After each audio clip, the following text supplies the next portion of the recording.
Après que Satan et ses anges furent expulsés du ciel, Jean a vu paraître l'Antéchrist à titre de gouvernement mondial, ainsi que l'émergence du faux prophète. Alors, dans le 12e chapitre du livre de l'Apocalypse, comme nous l'avons étudié ensemble, il y a cette guerre qui a éclaté dans le ciel, et c'est bien le dernier endroit où on pensait avoir une guerre, mais Michel s'est levé avec les anges qui sont restés fidèles envers Dieu contre Satan, ses démons et ses anges également, et ils furent expulsés des lieux célestes. Nous savons que durant cette dispensation, le diable et ses anges et ses démons ont accès dans les lieux célestes. D'ailleurs, la Bible appelle Satan le prince de la puissance de l'air parce qu'il a encore cette liberté d'aller dans les lieux célestes. Mais à compter du milieu des 7 années de tribulation, voilà que cette guerre éclate là-haut dans le ciel et son temps est terminé. Maintenant, il est expulsé hors des lieux célestes et son seul champ d'action, désormais, sera la planète Terre. Et c'est pourquoi la Bible dit « Malheur aux habitants de la terre, parce que le diable descend vers vous avec une grande rage, parce qu'il sait qu'il ne lui reste que très peu de temps. En fait, il ne lui reste que 1260 jours ou 3 ans et demi, les dernières 3 années et demie des 7 années de tribulation. » Alors, juste avant le retour physique du Seigneur Jésus-Christ avec tous ses rachetés, tous ses saints qui reviendront sur cette terre afin d'établir avec le Seigneur Jésus-Christ son royaume, d'abord pour une période de 1000 ans que nous allons étudier ensemble un peu plus tard. Et finalement, il y aura cette fusion avec le royaume éternel et universel de Dieu. Et ce sera pour l'éternité, il n'y aura plus aucun changement, il n'y aura plus de tentation, on ne recommencera plus à nouveau, mais la Bible dit « ils régneront au siècle des siècles », c'est-à-dire pour toujours. Mais juste avant le retour physique du Seigneur Jésus-Christ avec tous ses rachetés, il y a ce dernier jugement, comme je viens d'expliquer, sur la Babylone religieuse, premièrement, qui sera détruite par les 10 rois de la fin. Et c'est suivi dans le chapitre 18 du jugement sur la Babylone commerciale et politique, qui était au tout début la ville dans laquelle l'Antéchrist a commencé sa carrière. Et 3 ans et demi plus tard, comme nous savons, il a déménagé ses quartiers généraux à Jérusalem parce qu'il a pris le contrôle de la ville. Et elle sera sous son contrôle pour la deuxième partie des 7 années de tribulation. Mais ici, dans le chapitre 18, c'est le dernier jugement avant le retour du Seigneur, c'est le jugement sur la ville elle-même. Si vous lisez attentivement le 18e chapitre, vous allez vous rendre compte qu'il s'agit forcément d'une ville. Pourquoi? Parce que, premièrement, le mot « ville » apparaît 8 fois, imaginez, dans ce seul chapitre. Alors, 8 fois, on mentionne le mot « ville », donc c'est vraiment une ville. Deuxièmement, on sait que la ville doit exister à la fin des temps parce que dans les prophéties d'Ésaïe et de Jérémie, qui ont tous les deux parlé concernant le jugement sur l'ancienne ville de Babylone, vous savez, ils ont donné beaucoup de détails, mais certains détails que les prophètes ont donnés ne sont pas encore accomplis. Alors, afin de satisfaire aux prophéties des 2 prophètes sur la ville de Babylone, c'est nécessaire que cette ville existe à nouveau dans les derniers jours. De toute façon, dans Ésaïe, le chapitre 13 et au verset 9, le prophète précise que la destruction finale de la ville de Babylone se produira au jour de l'Éternel. Et bien sûr, cette expression-là, le jour de l'Éternel, fait toujours référence au dernier jour, au moment où le Seigneur va juger les habitants de cette terre, au moment de la fin. C'est toujours cette expression-là qui est utilisée. Alors, le prophète Ésaïe parle de la destruction finale de la Babylone qui se produira au jour de l'Éternel, c'est-à-dire à la fin des temps. Donc, il faut que cette ville existe dans les derniers jours. Quatrièmement, dans Ésaïe chapitre 14 et au verset 4, ça nous dit bien que l'Antéchrist va établir ses quartiers généraux à Babylone, du moins au début de son travail ou de son œuvre. Dans le chapitre 14, il est bien mentionné qu'il sera le roi de Babylone. Alors, il faut bien que Babylone existe. Bien sûr, plusieurs personnes ont dit, c'est un nom secret ou symbolique ou c'est un code. Ce que l'apôtre voulait dire, ce n'est pas vraiment Babylone, mais c'est Rome. Et il a utilisé le mot Babylone comme un code secret pour parler de la destruction de Rome. D'autres disent non, la Babylone qui est mentionnée ici, c'est la ville de New York, parce que New York répond bien à la description du 18e chapitre du livre de l'Apocalypse. Et récemment, plusieurs autres personnes nous disent non, c'est la Mecque en Arabie saoudite qui est décrite ici sous le nom de Babylone. Mais écoutez, le Seigneur ne se joue pas avec nous comme ça. Lorsqu'il parle de Babylone, il parle de Babylone. Dans tous les livres de la Bible, depuis le livre de la Genèse, lorsqu'il était question de Babylone, il ne s'agissait pas d'une autre ville, il s'agissait de Babylone. Alors pourquoi soudainement, à la fin, il y aurait une signification différente? Et de toute façon, nous avons un passage de l'Écriture qui nous affirme carrément que cette ville va exister dans les derniers jours. Et ce passage de l'Écriture est dans le livre de Zacharie, dans le 5e chapitre, et les 11 premiers versets. Et je vous encourage à méditer ces 11 versets-là, parce qu'ils vont vous décrire quelque chose qui doit arriver dans les derniers jours. Et ce que le prophète il parle au sujet d'un épha. Épha, c'était un symbole du commerce qui représentait l'iniquité. Et il nous explique que cet épha-là sera transporté dans la vallée de Shinéar. La vallée de Shinéar, c'est la vallée de Babylone. C'est la même chose. Où, dit-il, une maison sera bâtie et lorsqu'elle sera prête, l'épha, qui représente le commerce et l'iniquité, sera déposé là, dans son lieu. Alors, on parle d'une prophétie, qui n'a jamais été accomplie et qui a été donnée après le jugement ou les jugements sur l'ancienne Babylone. Donc, il s'agit d'une reconstruction de la ville de Babylone dans les derniers jours. Et ça dit bien dans la prophétie qu'une maison sera bâtie pour l'épha, le commerce et l'iniquité. Et lorsque cette maison sera prête, l'épha, qui représente encore une fois le commerce et l'iniquité, sera déposé là, dans son lieu. Alors, voilà une prophétie très directe qui parle au sujet du commerce mondial et de l'iniquité mondiale qui sera déposée dans cet endroit-là qui s'appelle la vallée de Shinéar ou la vallée de Babylone dans les derniers jours. Alors, nous savons par ces versets-là que la ville sera construite et deviendra, comme c'est écrit dans le livre de l'Apocalypse, le repère de tous les démons et de Satan lui-même. Ça deviendra sa ville. Comme Jérusalem était la ville de Dieu, Babylone va devenir la ville de l'Antéchrist, de Satan, de ses anges déchus et de ses démons. Parce que souvenez-vous, à partir du 12e chapitre du livre de l'Apocalypse, il y a eu cette guerre dans le ciel où Michel a combattu contre le dragon. Le dragon, c'était Satan. Et il ne fut plus trouvé de place pour eux dans les lieux célestes. Et ils ont tous été précipités où? Sur cette terre. Satan, en personne, sur cette terre, avec tous ses anges déchus et avec tous ses démons. Avant le 12e chapitre du livre de l'Apocalypse, ils peuvent se répandre dans les lieux célestes. Ils ne sont pas tous sur la terre. Mais à partir du milieu des 7 années de tribulation, tout ce monde-là, toutes ces entités démoniaques sont exclusivement sur la planète et ils sont ici en personne. Alors, il faut bien qu'ils aient un lieu pour se rassembler, une espèce de quartier général pour Satan lui-même, ses anges déchus et tous ses démons.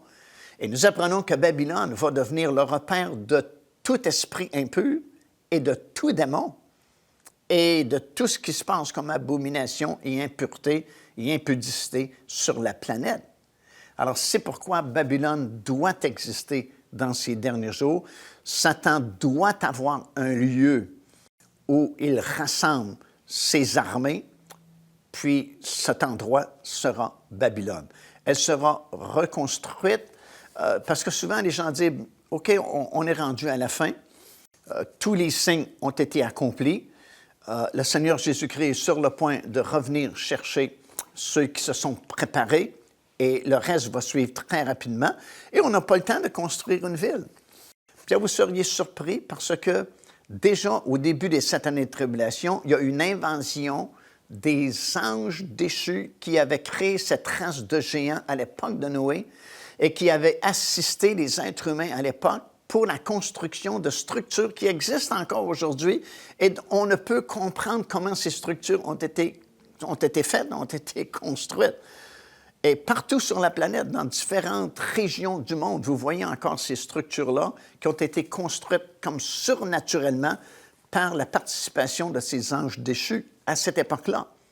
Bien, ils feront la même chose à cette dernière époque-là et assisteront pour la construction comme surnaturelle de la ville de Babylone qui sera alors construite très rapidement et pourra satisfaire aux nombreuses prophéties qui ne sont pas encore accomplies concernant la destruction finale de la ville de Babylone.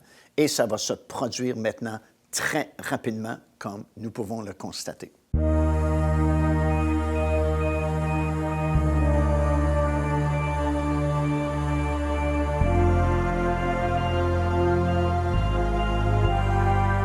Après le jugement sur la Babylone religieuse et la Babylone commerciale et politique, nous arrivons au chapitre 19 du livre de l'Apocalypse. Et là, nous entrons dans des événements beaucoup plus intéressants pour nous, beaucoup plus joyeux, puisque des versets 7 à 9, nous lisons ceci: « Réjouissons-nous et soyons dans l'allégresse et donnons-lui gloire, car les noces de l'agneau sont venues et son épouse s'est préparée. Et il lui a été donné de se revêtir d'un fin lin éclatant, pur. » Wow! Les 7 années de tribulation sont maintenant terminées. Les jugements de Dieu ont été exercés. D'abord les 7 sceaux, suivis du jugement des 7 trompettes et finalement les 7 dernières coupes des jugements de Dieu. Et là, le Seigneur Jésus-Christ va revenir en personne sur cette terre avec tous ses rachetés, tous les enfants de Dieu de toutes les générations. Et ici, on fait l'annonce que maintenant, c'est le temps des noces, le festin des noces de l'agneau, et c'est le temps du mariage de l'agneau avec sa glorieuse épouse. En français, on utilise souvent le mot noces pour les 2 événements, c'est-à-dire la cérémonie du mariage à l'église ou dans une salle, et le festin, le repas qui va suivre la cérémonie de mariage. Mais dans le texte original ici et dans de nombreuses versions également, notamment dans la version anglophone dans King James, par exemple, au verset 7, c'est bien le mot « mariage » qui est écrit, et au verset 9, c'est bien le mot « festin » qui est écrit, séparant les 2 événements. D'abord, il y a la cérémonie de mariage qui, elle, sera suivie du festin des noces de l'agneau. Et nous apprenons que cette annonce est faite à la fin des jugements de Dieu, à la fin des 7 années de tribulation. C'est comme si Jean déclare maintenant, voici venu, le temps est venu pour le mariage, le temps est venu pour les noces de l'agneau. Donc, ce n'est vraiment pas possible d'avoir les noces de l'agneau pendant 7 années au ciel, comme c'est souvent annoncé. Mais ici, nous avons l'annonce que le mariage arrive et le festin des noces de l'agneau également.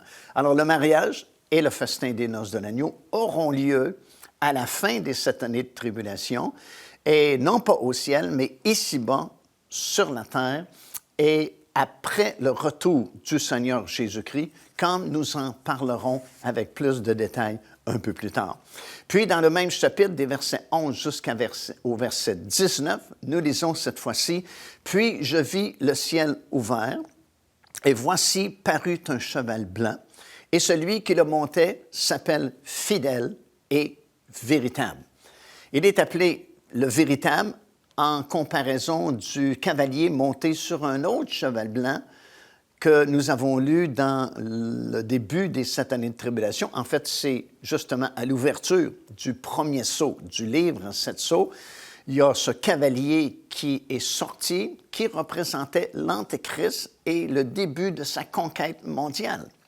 Lui, c'était un imposteur, tandis qu'ici, le cavalier, monté sur un cheval blanc dans le chapitre 19 du livre de l'Apocalypse, il est bien écrit, c'est le véritable et celui qui est fidèle.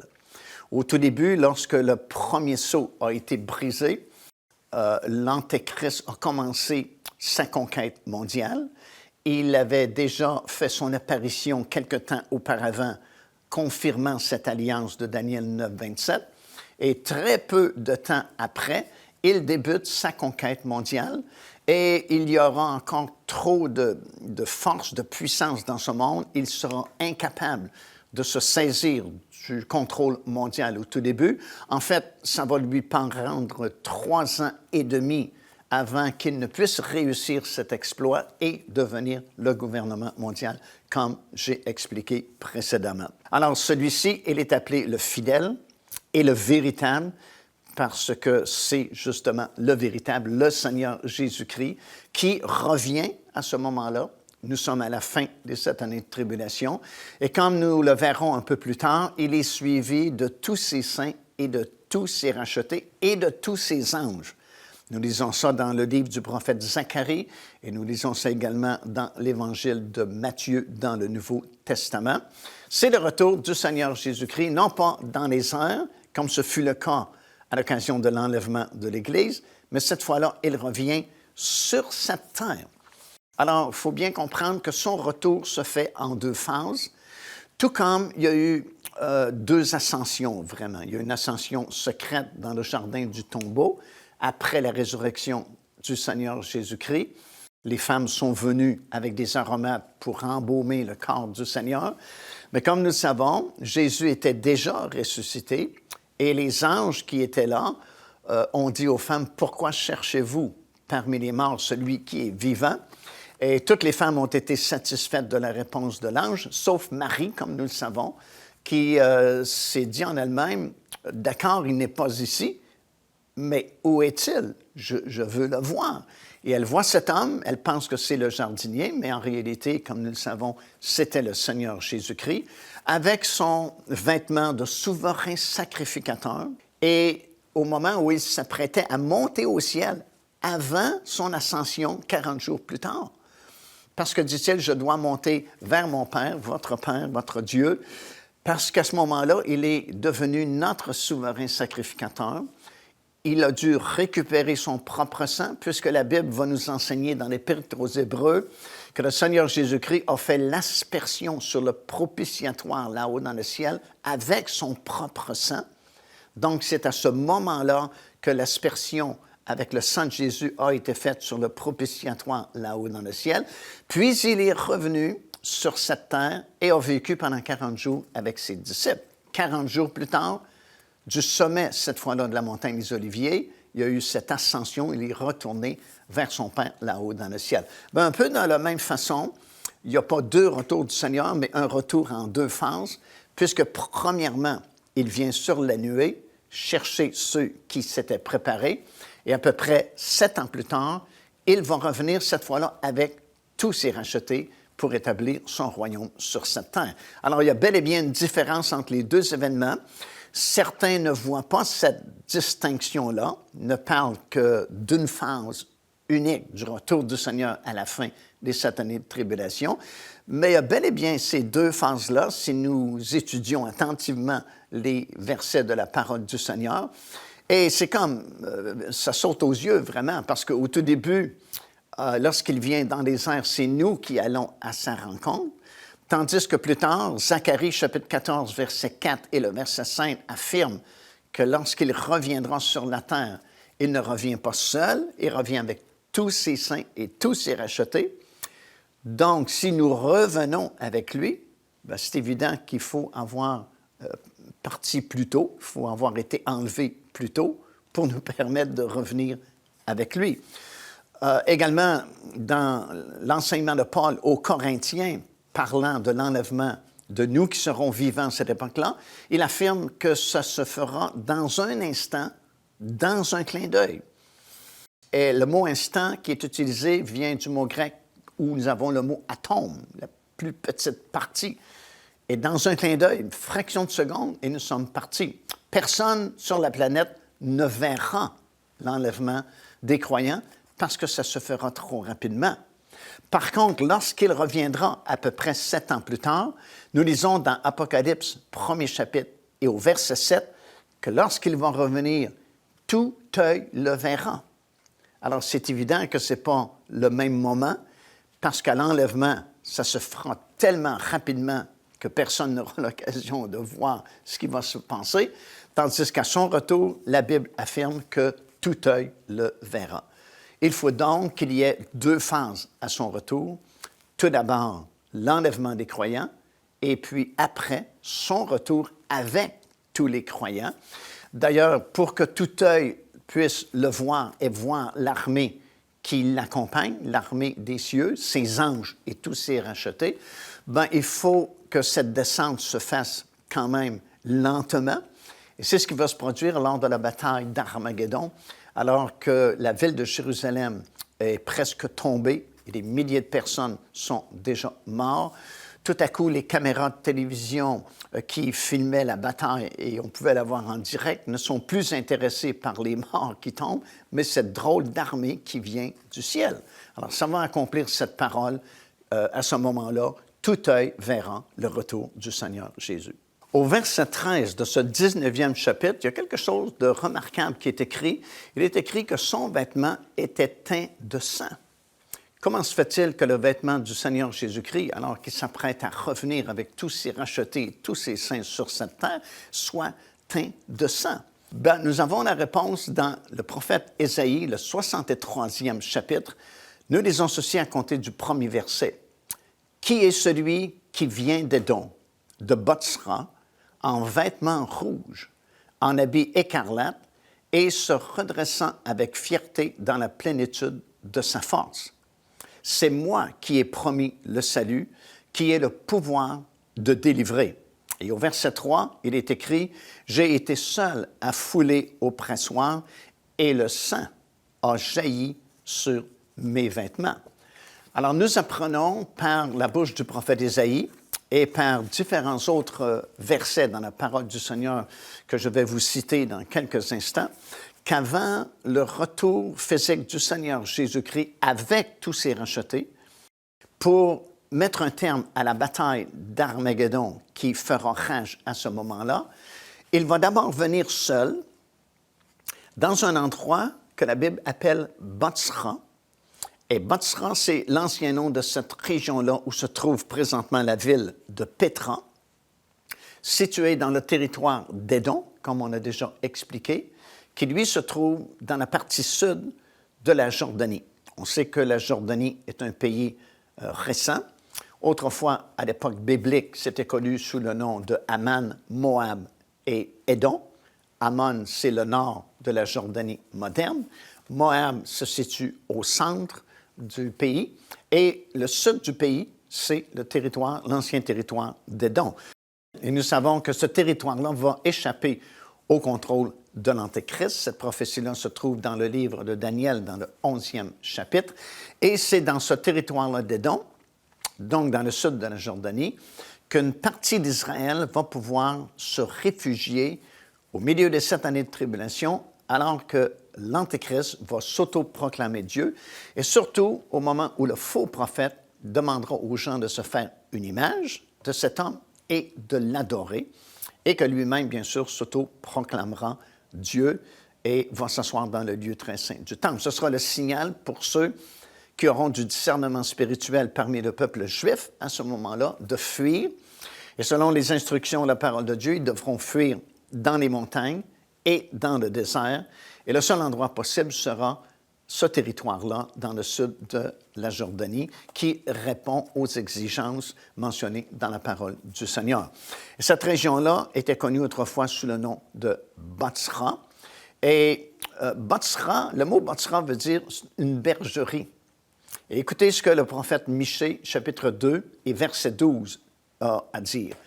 Il dit, « Je rassemblerai les brebis d'Israël, je les réunirai comme les brebis d'une bergerie. » Et le mot Bozra signifie bergerie, justement.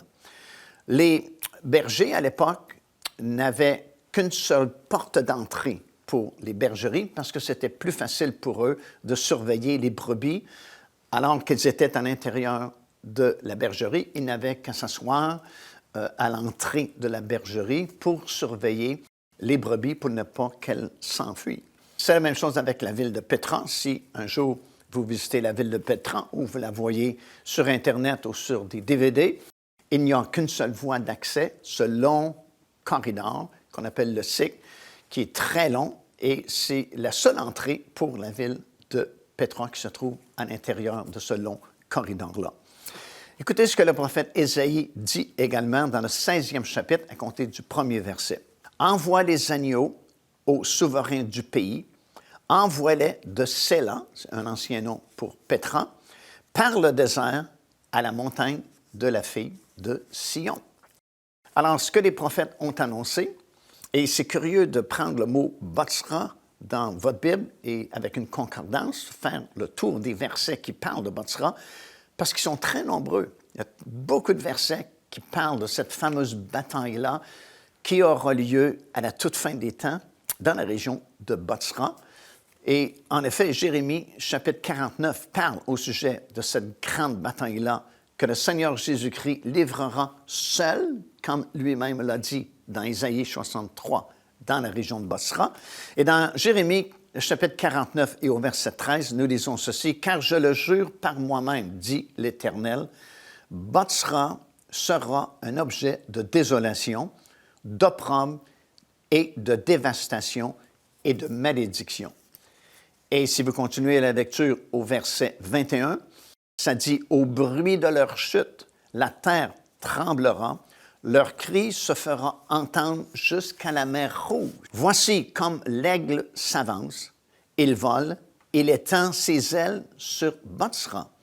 Et le cœur des héros d'Édom est en ce jour comme celui d'une femme en travail. » Et le prophète Ésaïe, dans le chapitre 34 et au verset 7, ajoute ceci, « Car il y aura des victimes de l'Éternel à Bozra et un grand carnage dans le pays d'Édron. » Alors, nous savons par ces versets-là, tout particulièrement le passage d'Ésaïe, chapitre 63, qu'avant le retour du Seigneur Jésus-Christ, avec tous ses rachetés sur la terre, afin de permettre à tous ces Israélites qui se sont réfugiés depuis 3 ans et demi dans la ville de Pétra d'être secourus.